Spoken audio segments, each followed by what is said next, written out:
Hi guys, let's talk about bonds today. So suppose if there is an institute or there is a company and this company is looking for more capital, so they need more dollars.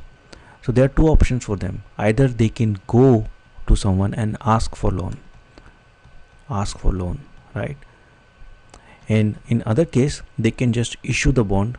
In this case, the other people, individual or the banks can come and give the loan to the institute. So this can be bank or this could be individual or any kind of other institutes. So they will go and give the loan to the institute, and how that will happen is they will issue a bond. So what they are saying in terms of that is they are saying that we will return you a particular amount of maybe say face value. So this is the face value. So we'll return you this much money after time t, and you have to just give us p today. So if you give us p today, we'll pay you f after time t. So this is kind of a loan, but in this case the loan is not from, they are not going to ask for a loan, they are just issuing the bond and the people are coming and paying the loan or giving the loan to the institute, right?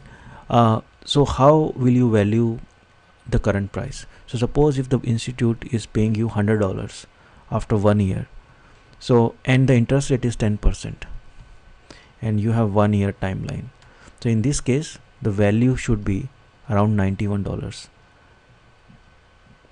right? So if you pay $91 right now, you will get $100 after 1 year. So that's a bond which is giving you 10% return. Same way, you can have another bond in which the bond is $100 right now, and instead of paying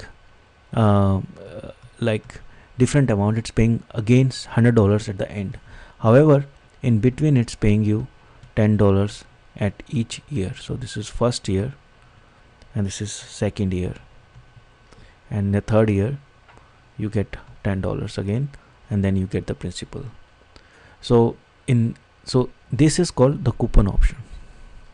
So the bond with the coupon, and this is no coupon bond.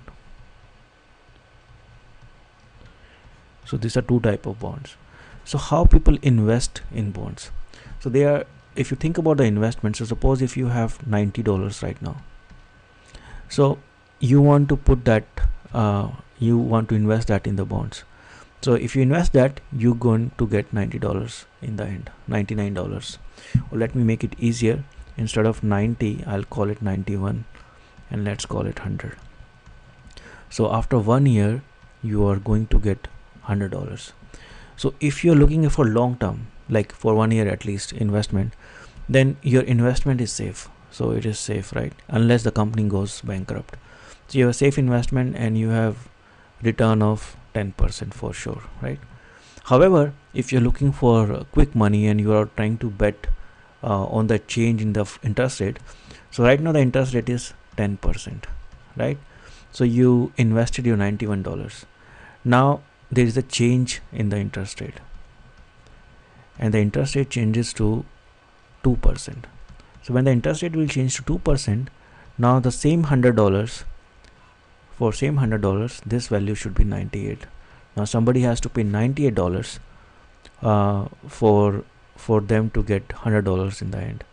So you don't even have to wait for 1 year. If there is a fluctuation, you can always buy at 91 and sell at 98 without waiting for the full year.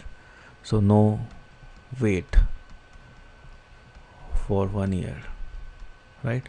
So this is how people make money by trading bond, is by just looking at the fluctuation which happens from day-to-day basis. Same way, bonds have risk, because suppose if you invested at 5%, so you will have 100 and you have approximately 95 here, and you're sure that you're going to get 5%. However, if it changes to 10%, the interest rate goes to 10%, now in this case your 100 will become 91. So In the current market, if you need to liquefy your investment, then you are at the loss. However, if you go all the way to 1 year, then you will get your return, so you will have a gain eventually, but this gain will not be same as what the market gains are. So you will be not the gains will not be satisfactory because you invested at the wrong time, maybe considering the interest rate now increased. So I hope this video helped, and I'll see you again in the next video. Thank you.